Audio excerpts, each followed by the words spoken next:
नमस्कार दोस्तों, आपका स्वागत है योगेश महाजन लीगल चैनल पर। योगेश महाजन लीगल चैनल पर हम आपको प्रस्तुत करेंगे नवीनतम सुप्रीम कोर्ट के फैसलों और विभिन्न अन्य न्यायालयों के फैसलों पर और विधि ज्ञान को प्रसारित करने का प्रयास करेंगे। इस चैनल पर हम न्यायिक फैसलों के महत्व को समझाने और विधि समझौतों की युक्तियों को समझाने का प्रयास करते हैं। हमारा मकसद है कानून और न्याय के क्षेत्र में ज्ञान को आपके पास पहुंचाना, तो कृपया हमारे चैनल को सब्सक्राइब करें, घंटी आइकन दबाएं, वीडियो को लाइक और शेयर करें।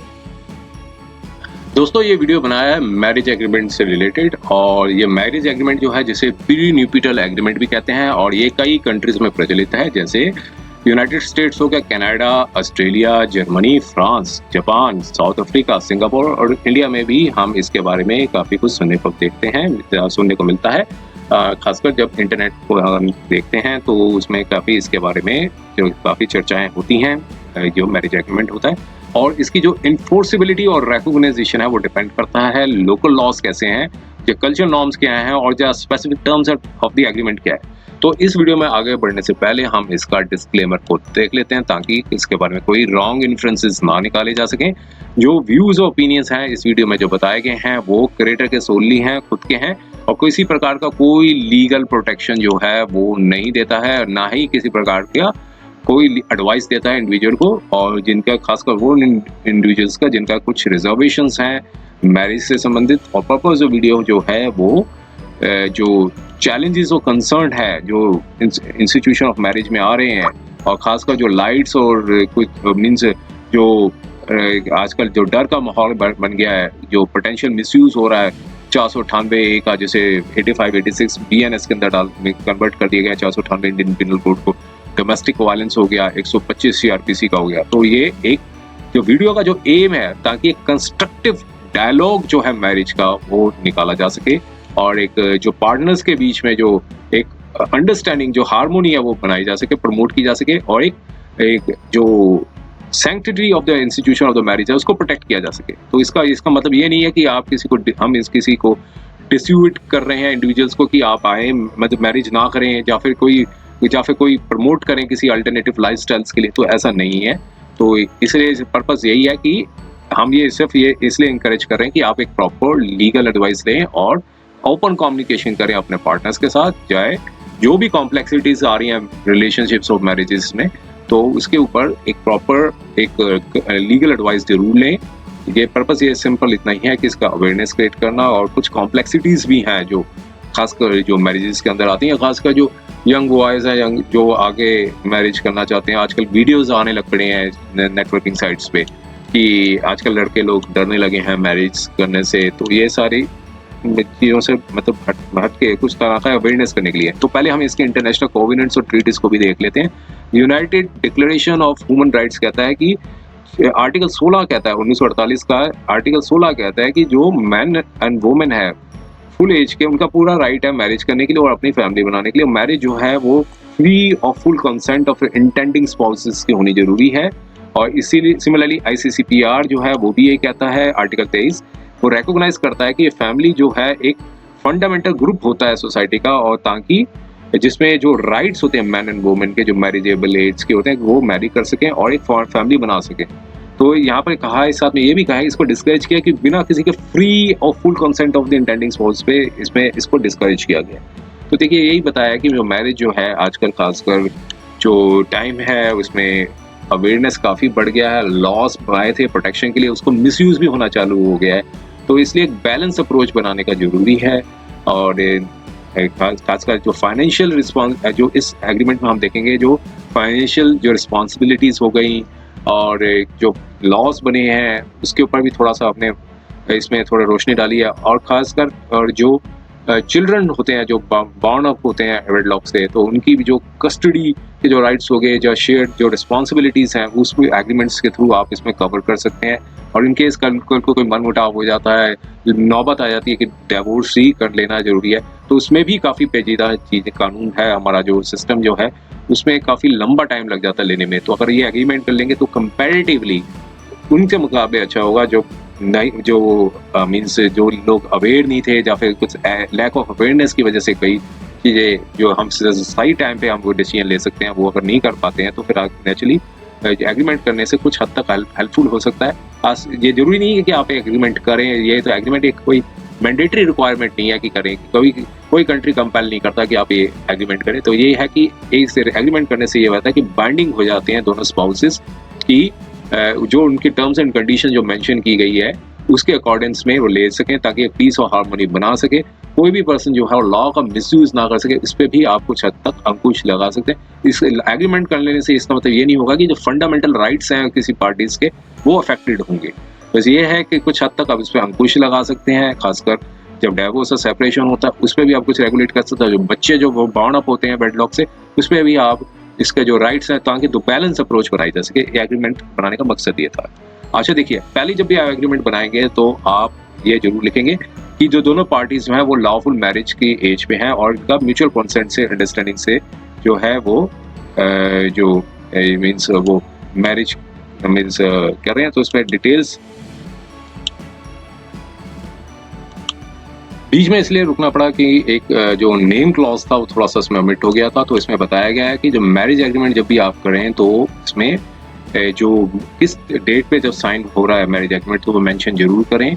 और जो इसके बारे में बताया कि जो ग्रूम का जो नेम है और फादर का नेम, एज और कहाँ रह रहे हैं, रिसाइडिंग एड्रेस, वो कम्प्लीटली मेंशन करना जरूरी है इसमें जब भी आप एग्रीमेंट साइन करते हैं, ताकि उनके जो डिटेल्स हैं, जो पार्टीज का जो पूरा कंप्लीट आइडेंटिफिकेशन है वो एग्रीमेंट में कवर कर सकते हैं। सिमिलरली ये एप्लीकेबल होगा ब्राइड के ऊपर भी, उनका भी एज, नेम, एज, एड्रेस जो है कहाँ रिसाइड कर रहे हैं। तो यहाँ पर आगे बताया collectively refer to as parties. जाहिर है कि जो एग्रीमेंट जो होगा साइन होगा वो ब्राइड और ग्रूम दोनों जो पार्टीज हैं वो साइन करेंगे, तो ये इसलिए उनको पार्टीज बताया गया है। अब आगे चलते हैं, तो बताया कि जो पार्टीज जो है वो ऑब्जेक्टिव क्या है उसके ऊपर हम चलते हैं कि जो पार्टी जो है वो एक लॉफुल मैरिज करेंगे म्यूचुअल कंसेंट और अंडरस्टैंडिंग के साथ, ताकि अगले बार जब आप एग्रीमेंट साइन करते हैं तो वो बाइंडिंग हो जाएगा दोनों पार्टीज के ऊपर। तो इसलिए जब उनकी म्यूचुअल कंसेंट है और एग्रीमेंट अंडरस्टैंडिंग है तभी ये एग्रीमेंट को साइन करेंगे। और यहाँ पर बताया कि अगर वो उनके जो पार्टीज अगर डिफाइन करना चाहते हैं रिस्पेक्टिव राइट्स और रिस्पॉन्सिबिलिटीज, तो ताकि उनको एक हार्मोनियस और सपोर्टिव रिलेशनशिप बना सके। तो ये पर्पस यही है कि एक मैरिज का जो एक हार्मोनियस रिलेशनशिप है वो बन सके, यही इसका एक ऑब्जेक्टिव है। ये मैरिज ऑफ कॉन्ट्रैक्ट कहते हैं। तो आगे है एग्रीमेंट टर्म्स एंड टर्म्स की कंडीशंस क्या है वो बताया। पहला चीज है म्यूचुअल रिस्पेक्ट और अंडरस्टैंडिंग, ताकि एक म्यूचुअल रिस्पेक्ट और अंडरस्टैंडिंग और सपोर्ट बन सके थ्रू आउट द मैरिज। जब भी शादी है तो एक प्रकार का उनका अंडरस्टैंडिंग बन सके।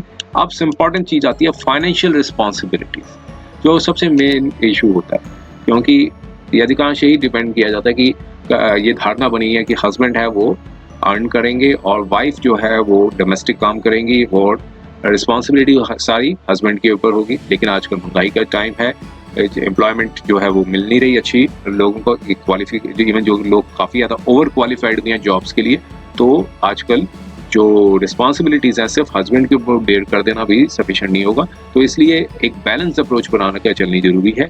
अगर ये पार्टीज पहले से ही डिसाइड कर लेते हैं कि जो भी होगा वो म्यूचुअली कॉन्ट्रीब्यूट करेंगे, जो अपनी जो एक्सपेंस जो अर्निंग्स के बेसिस पे वो आप इसमें करा सकते हैं। अगर कुछ प्रोपोर्शनेट में करना चाहते हैं प्रोपोर्शनेट में भी आप इसे मॉडिफाई करा सकते हैं। तो यहाँ पर बताया कि तो अगर दोनों ग्रूम्स और ब्राइड जाहिर है वो दोनों क्वालिफाइड है तो दोनों अर्निंग वर्किंग होंगे, तो इसलिए वो फाइनेंशियली कंट्रीब्यूट करेंगे हाउस ऑफ एक्सपेंडिचर पे इन अ मैनर जो कि रिस्पेक्टिव अर्निंग्स और रिस्पॉन्सिबिलिटीज के अनुसार। अब यहाँ पर बताया कि जो फाइनेंशियल ऑब्लिगेशंस होंगी वो डिटरमाइंड होगी जो म्यूचुअल कंसेंट के हिसाब से जो डिटरमाइंड होगी, जो पार्टीज की कंट्रीब्यूशन और सर्कमस्टांसेस क्या है। तो कई बार जॉब चली जाती है किसी भी स्पाउस की, तो ऐसे ही होगा तो फिर नेचुरली उसको कंट्रीब्यूशन कम करना पड़ेगा। सिर्फ किसी एक पार्टी के ऊपर जो इंटायर रिस्पॉन्सिबिलिटी ना पड़े, तो इसलिए एग्रीमेंट कर लेंगे तो ज़्यादा ठीक रहेगा। अब देखिए जो भी वो चीज़ होगी इसमें एग्रीमेंट होगा उसमें हमेशा डिस्प्यूट्स होते हैं, चाहे कोई कॉन्ट्रैक्ट हो, कोई भी किसी प्रकार का कॉन्ट्रैक्ट हो, तो उसमें कई अंदर के डिस्प्यूट्स आते हैं। तो जो भी डिस्प्यूट्स आएंगे तो यहाँ पर ये पहले बता दिया कि पहला सबसे अच्छा रिजॉल्व करने का डिस्प्यूट क्या है, म्यूचुअल अंडरस्टैंडिंग से रिजॉल्व किया जाए। तो यहाँ पर आप लिखते हैं कि एमिकेबली दो डिस्कशंस के मोड से अगर उसको रिजॉल्व किया जा सके। अगर कोई असिस्टेंस होती है तो किसी क्वालिफाइड मैरिज काउंसलर या मेडिएटर का भी आप उसका असिस्टेंस ले सकते हैं, rather than कोई लीगल रिकोर्स अडॉप्ट करें। रूटीन मैनर पे लीगल रिकोर्स ना किया जा सके है, तो इसलिए अगर ये एग्रीमेंट में अगर ये लिखवा देंगे तो बाइंडिंग हो जाएगा दोनों पार्टीज के ऊपर। और यहाँ पर बताया कि जो भी पार्टीज होंगी वो गुड फेथ में नेगोशिएशंस करेगी और विदाउट रिसोर्टिंग टू लिटिगेशन। एक बार लिटिगेशंस हो जाती हैं तो रिलेशंस काफी बेटर हो जाते हैं, फिर रिस्ट्रेन वापस रिजॉल्व करना बड़ा मुश्किल हो जाता है। तो अगर म्यूचुअल नेगोशिएशन से ही अगर कोई भी सॉल्व हो जाता है, गुड फेथ पे म्यूचुअल नेगोशिएशन से ही सॉल्व हो जाती है बात, तो सबसे बढ़िया है। अब यहाँ पर बताया कोई सीरियस कंसर्न आ जाता है, नेचुरली कई बार सारी चीजें उंगलियां बराबर नहीं होती, किसी की प्रॉब्लम्स होती हैं, किसी ज़्यादा होती हैं, किसी की ज़्यादा कम होती है। अगर कई कंसर्न काफ़ी सीरियस हो जाते हैं तो फिर ऐसे में भी तो मैटर को जो है वो लीगल मेडिएशन के थ्रू रिजॉल्व करना चाहिए, कोई लीगल एक्शन रिपोर्ट्स करने से पहले। तो इस मतलब यही है कि सीधा नहीं, रूटीन मैनर पर कोई केस ना लग सके, इसलिए पहले वो सीरियस इशू भी है, ताकि मैरिज का जो पर्पस क्या है कि जो मैरिज का जो इंस्टीट्यूशन है उसको प्रोटेक्ट किया जा सके। तो इसलिए ये क्लॉज अगर लगा देते हैं, अगर नहीं लगाना चाहते तो उसे हम रिमूव भी कर सकते हैं, तो ये कंपल्सरी नहीं है ऐसे। अब ये है limitations on the legal action. तो यहाँ पर बता दिया है कि देखिए लॉज जो है वो बनाए गए थे प्रोटेक्शन के लिए, अब उसका प्रोटेक्शन से ज़्यादा मिसयूज ज़्यादा हो रहा है, क्योंकि कई जजमेंट्स भी आ गई हैं, माननीय सुप्रीम कोर्ट की भी, माननीय हाई कोर्ट की भी। उन्होंने भी ये कहा है कि इसको एक मींस चेक्स एंड मींस इसके ऊपर कंट्रोल करना बहुत जरूरी है, कि ताकि रूटीन मैनर पर जो केसेस हैं वो ना लगाए जा सकें, ताकि एक बार जब केस लगता है तो कई सालों साल उसकी लिटिगेशंस चलती रहती हैं और इसमें अफेक्टेड होते हैं, दोनों साइड्स के लोग ज़्यादा अफेक्टेड होते हैं। मैरिज की जो इंस्टीट्यूशन को प्रोटेक्ट करने के लिए अगर ये क्लॉ ऐड कर दिया था कि कोई केस फाइल नहीं करेंगे सिविल और criminal cases against the groom और उनके फैमिली मेंबर्स पे under section 498 of Indian Penal Code, जिसे आप ब्रैकेट में अब बीएनएस के अंदर डाल सकते हैं, क्योंकि अब 1 जुलाई 2024 से सेक्शन 85-86 बन गया है, इसको रिप्लेस करके बीएनएस भी लिख सकते हैं, और डोमेस्टिक वायलेंस और 125 सीआरपीसी विद। अब ये कई बार वुमेन्स को भी लगेगा, जो ब्राइड्स होंगी, कि वो लगेगा कि हमारा राइट खत्म हो जाए, तो यहाँ पर एक जरूर ऐड करवा दें विदाउट सब्सटेंशियल ग्राउंड्स, जब तक कोई ठोस ग्राउंड ना हो तभी ये केस लगाए जा सकते हैं। अगर नहीं लगवाना चाहते, इस क्लॉज को भी हटाना चाहते हैं, क्लॉज को भी हटवा सकते हैं, ताकि लेकिन साथ में ये भी ऐड करते हैं after making a reasonable effort to resolve the matter amicably. तो मीन्स कभी कोई ये अगर एग्रीमेंट साइन हो जाता है तो ऑनस्ट उसके ऊपर ही आ जाएगा कि क्या आपने स्टेप्स लिए इसको मैटर को रिजॉल्व करने के लिए। तो अगर ये बाइंडिंग लाइन ऐड करवाते हैं, जो क्लॉज ऐड करवाते हैं, तो ये कुछ हद तक हेल्पफुल हो सकता है ग्रूम्स के लिए। और यहाँ पे क्योंकि अब देखा गया कि जो केसेस लगाए जाते हैं 498 के जो 85-86 बीएनएस के अंदर, तो वो रूटीन मैनर पे जो ग्रूम्स के जो फैमिली मेंबर्स होते हैं उनको भी इम्प्लीकेट कर लिया जाता है। जो खासकर जो सिबलिंग्स होते हैं, स्कूल गोइंग जब कॉलेज में जा रहे होते हैं, उनका पूरा का पूरा कैरियर खराब हो जाता है। एक बार एफआईआर लॉन्च हो जाती है तो पूरा कहीं भी गवर्नमेंट एम्प्लॉयमेंट मिलने के चांसेस हैं वो काफ़ी अफेक्ट हो जाते हैं, काफ़ी उनको भी काफ़ी लिटिगेशन करना पड़ता है। तो ऐसे में अगर उनको किस एक प्रकार की इम्यूनिटी मिल जाए, या इम्यूनिटी तो लॉ देता नहीं किसी चीज़ में, खासकर क्रिमिनल केसेस में, लेकिन अगर यहाँ पे ये ऐड करा दिया जाता है कि इम्प्लीकेट नहीं करेंगे रिलेटिव्स ऑफ द ग्रूम किसी केसेस पे एलिगेशंस के आधार पे अगर कोई इम्प्लीकेट करें, तो इस पे ये बाइंडिंग हो जाएगा कि उन्होंने भी रूटीन एक बार एग्रीमेंट साइन कर लेती हैं तो उसके बाद भी रूटीन मैनर पे लगा देते, तो ये बाइंडिंग हो जाता है कि इन्होंने एग्रीमेंट के टर्म्स एंड कंडीशंस को वायलेट किया है। और यहाँ ने कहा है कि पार्टीज जो हैं उनका राइट रहेगा लीगल रिकोर्स लेने का in case of genuine grievances. तो मीन्स ये कोई प्रोटेक्शन शील्ड नहीं है कि आप किसी ग्रूम के लिए कि ये एग्रीमेंट साइन कर लिया है तो फिर ये बाइंडिंग हो जाएगा। तो यहाँ पे कहा कि अगर जेन्युइन ग्रीवेंसेस है और वो बेसलेस एलिगेशंस को रोकने के लिए बनाया गया, ताकि एक जेन्युइन एलिगेशंस है उसको उसके लिए ये ताकि ये हेल्पफुल ना रहेगा ग्रूम के लिए, लेकिन बेसलेस एलिगेशंस लगा देना कि मीन्स मीन्स उनको वैसा इन्वायरमेंट नहीं मिल रहा जैसा मिलना चाहिए, तो ये तरह की बेसलेस एलिगेशन एडजस्ट नहीं कर पा रही वाइफ, तो एक तरह की बेसलेस एलिगेशंस अगर लगा दी जाती हैं उस सब को कंट्रोल करने के लिए हेल्प हो सकता है। गुड फेथ क्लॉज भी लगा सकते हैं इसमें, और इसने कहा कि हर एक पार्टी है दूसरी पार्टी की जो रेपुटेशन जाफे को प्रोटेक्ट करेगा और उसको स्पॉइल नहीं करेंगे, तो जो भी ग्रीवेंसेस होंगी उसे कोलैबोरेटिवली, चाहे म्यूचुअली हो चाहे कोलैबोरेटिवली, 2-3 लोग मिलकर भी उसको रिजॉल्व करा सकते हैं। अब रही सबसे इंपॉर्टेंट इशू आता है कस्टडी ऑफ द चिल्ड्रन, क्योंकि जब भी मैरिज होती है चिल्ड्रन बाउंड अप होते हैं वेडलॉक से, तो ग्रूम जो है वो काफ़ी ज़्यादा अफेक्टेड होते हैं। उनको खासकर जो चिल्ड्रन है वो कस्टडी अगर मदर की होती हैं तो उनको कई महीने से कई साल तक वो विजिटिंग राइट्स तक नहीं मिल पाते उनको, अगर ये शेयर कस्टडी ऑफ चिल्ड्रन आप क्लॉज ऐड कर देंगे तो दोनों के राइट्स हैं प्रोटेक्ट रहेंगे। और कहा कि जब भी मैरिज होगी और जब मैरिज के बाद जब चिल्ड्रन होंगे तो वो एक शेयर जॉइंट कस्टडी होगी चिल्ड्रन की। और साथ में बताया कि पार्टीज जो है वो चिल्ड्रन के इंटरेस्ट के लिए काम करेंगे ताकि उनकी वेलबींग, एजुकेशन, अपब्रिंगिंग हो सके। कोई भी डिस्प्यूट हो हस्बैंड वाइफ का वो इतना इंपॉर्टेंट नहीं होगा, क्योंकि सबसे इंपॉर्टेंट चीज होती है बच्चों का, वो उनका आता है वेलफेयर, पैरामाउंट वेलफेयर जो है वो ही हमेशा कंसिडरेशन में लिया जाता है।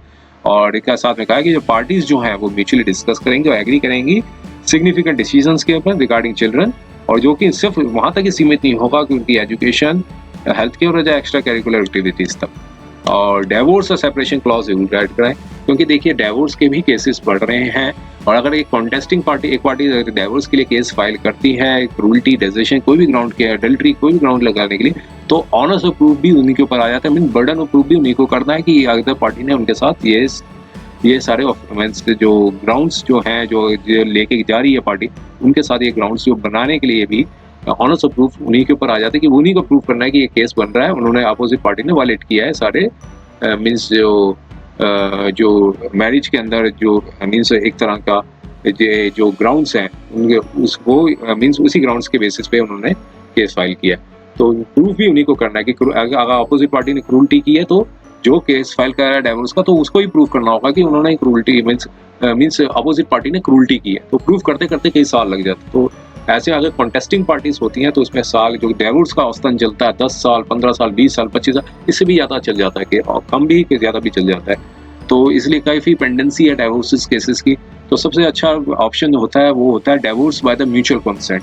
तो जिसमें समय जो है वो मैक्सिमम से मैक्सिमम 1.5 साल तक का लगता है। अगर पार्टी 1 साल से सेपरेट रह रही है तो 6 महीने में ही कोर्ट से वो डिवोर्स मिल जाता है। अब तो जो पीरियड है 6 मंथ्स का वो भी वेव हो गया। अगर लंबे पीरियड से वो सेपरेट रह रहे हैं तो 6 महीने के भी इंतजार करने का जरूरत नहीं है। एक जजमेंट भी आ चुकी है इसकी माननीय सुप्रीम कोर्ट की। तो अगर यहाँ पर डिवोर्स और सेपरेशन क्लॉज में अगर आप एग्रीमेंट बनाते समय ये चीज ऐड कर देते हैं कि अगर कोई पार्टी डिवोर्स लेना चाहती है, अदर पार्टी एग्री नहीं हो रही है, लेकिन एग्री पार्टी को अपोज नहीं करेगी डिवोर्स लेने के लिए, वो कोऑपरेट करेगी म्यूचुअल कंसेंट डिवोर्स के लिए। तो मीन्स अगर कोई वाइफ डिवोर्स लेना चाहती है और कि वो साथ नहीं रहना चाहती तो हस्बैंड उसमें अपोज नहीं करेंगे। सिमिलरली हस्बैंड डिवोर्स देना चाहते हैं तो वाइफ इसमें अपोज नहीं करेगी। अगर ये क्लॉज ऐड करा दिया जाता है तो ये काफी हद तक बाइंडिंग हो जाएगा अपोजिट पार्टी के ऊपर। और साथ में कहा कि द डिवोर्स प्रोसीडिंग्स जो है वो कंडक्टेड होगी उसी ज्यूरिसडिक्शन ऑफ कोर्ट जहां मैट्रिमोनियल हाउस लोकेटेड है। तो नेचुरली किसी एक पार्टी को हरास करने के लिए कई बार क्या होता है कि अपोजिट पार्टी अपने रिमोट एरिया में केस फाइल कर देती है जहां उनका पेरेंटल हाउस है, ताकि अपोजिट पार्टी को वहां के डिवोर्स का केस कॉन्टेस्ट करना पड़े। उसको अगर वोमेन है तो उसको ट्रांसफर एप्लीकेशन फाइल करनी पड़ेगी। अगर दूसरी स्टेट में है तो सुप्रीम कोर्ट में केस फाइल करना पड़ेगा। हाई कोर्ट में अगर सेम स्टेट में तो हाई कोर्ट में ट्रांसफर पिटीशन है वो फाइल करनी पड़ेगी, ताकि केस को अपनी जो जहाँ वो कॉन्टेस्ट करना चाहती है वहाँ ट्रांसफर किया जा सके। तो ऐसे में अगर जहाँ उनका दोनों पार्टीज रिसाइड कर रही हैं और उसी अगर डिवोर्स का केस होगा तो सेम ही जगह पे फाइल किया जाएगा, ताकि दोनों पार्टीज को किसी को भी हरासमेंट ना हो आने जाने में और लिटिगेशंस में।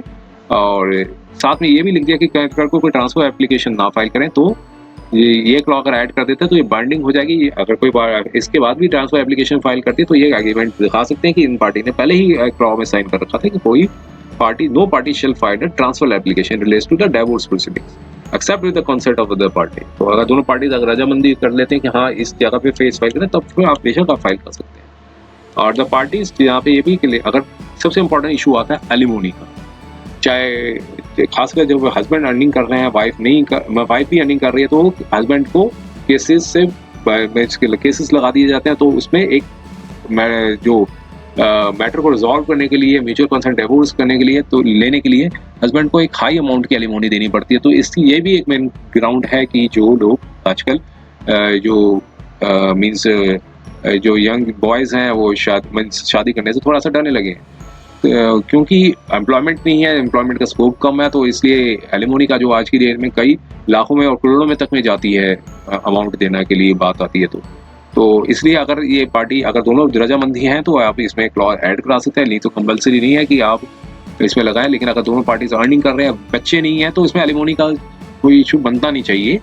लेकिन डिपेंड करता है, हर केस के फैक्ट्स और सर्कमस्टांसेस अलग होते हैं। तो यहाँ पे बताया कि जो पार्टीज अगर एग्री कर जाती हैं कि कोई भी, चाहे हस्बैंड हो चाहे वाइफ, हस्बैंड की अगर जॉब चली गई, वाइफ बहुत अच्छी पेबल इनकम में, तो हस्बैंड भी क्लेम नहीं करेगा एलिमोनी या कोई स्पाउसल सपोर्ट लेने के लिए कि अगर जब डिवोर्स तभी देंगे जब आप इतना अमाउंट देंगे। फिर उसके बाद आता है प्रॉपर्टी राइट्स। प्रॉपर्टी राइट्स जो है वो मीन्स कई बार देखा गया है कि एक पार्टी जो है वो उसकी एंसेस्ट्रल प्रॉपर्टी भी होगी, उस पर भी राइट लेने के लिए क्लेम कर लेती हैं। तो यहाँ पर अगर आप पहले से ही सेटल कर लेते हैं कि हमारे पास जो प्रॉपर्टी एक्वायर की जाएगी, चाहे शादी से पहले की और चाहे मैरिज की, वो एक सेपरेट प्रॉपर्टी होगी, और जब तक कोई एग्री नहीं कर देते इन राइटिंग में तो फिर दूसरी पार्टी का राइट वेव्ड ऑफ हो जाता है। तो इसे जॉइंट एक्वायर्ड प्रॉपर्टी होगी, वो जॉइंटली ओन्ड होगी अनलेस स्टेटेड अदरवाइज। तो मीन्स जॉइंटली अगर 50-50% पे की जा रही है तब तो जॉइंटली हो, अगर किसी ने 20% देता है तो उसमें भी अगर एग्रीड होते हैं कि 80-20 का है तब भी चल जाएगा उसमें। तो आप ये प्रॉपर्टी राइट का भी आप ऐड करा सकते हैं।